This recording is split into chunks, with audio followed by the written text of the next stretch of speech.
This is the Finger of God by J.C. Ryle.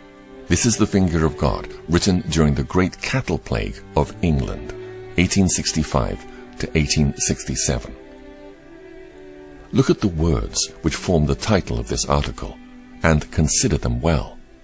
They were spoken by heathen men more than 3,000 years ago. They fell from the lips of Egyptian magicians when God sent one of the famous plagues on the land of Egypt. Then the magicians said unto Pharaoh, This is the finger of God. Exodus chapter 6, verse 19. It would be well if we all were as wise as these Egyptians. From whence does the cattle plague come? I answer unhesitatingly that it comes from God. He who orders all things in heaven and earth. He by whose wise providence everything is directed, and without whom nothing can happen. He it is who has sent this scourge upon us. It is the finger of God. I shall not spend time in proving this point. I refer anyone who asks for proof to the whole tenor of God's word.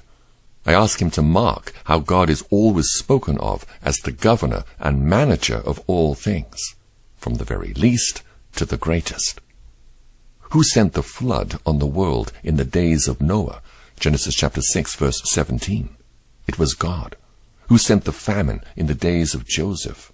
Genesis chapter 41, verse 25. It was God.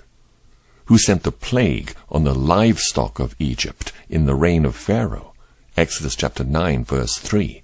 It was God. Who sent disease on the Philistines when the ark was among them? 1 Samuel chapter 5, verse 7, chapter 6, verses 3 through 7. It was God. Who sent the pestilence in the days of David? 2 Samuel chapter 24, verse 15. It was God. Who sent the famine in the days of Elisha? 2 Kings chapter 8, verse 1. It was God. Who sent the stormy wind and tempest in the days of Jonah?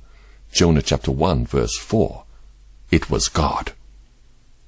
I cannot understand how anyone can be called a believer of the Bible who denies God's providence over his world. For my own part, I believe thoroughly that God has not changed.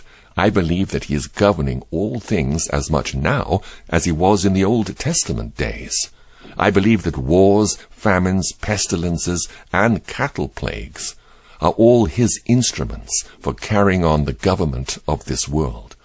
And therefore, when I see a scourge like the cattle plague, I have no doubt as to the hand that sends it.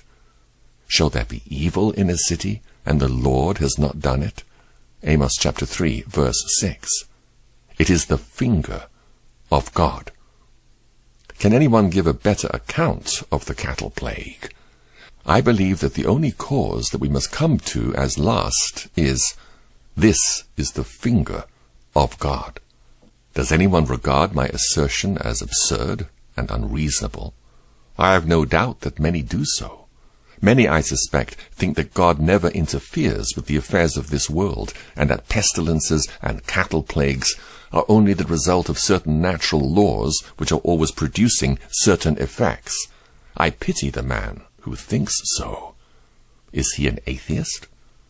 Does he believe that this wonderfully designed world came together by chance and had no creator? If so, he is a very credulous person.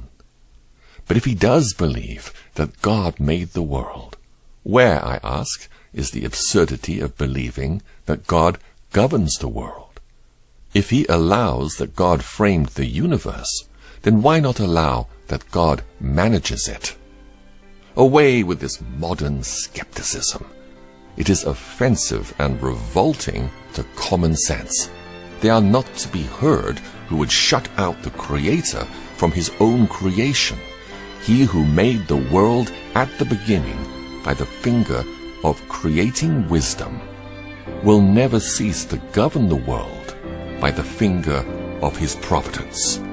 This cattle plague is the finger of God.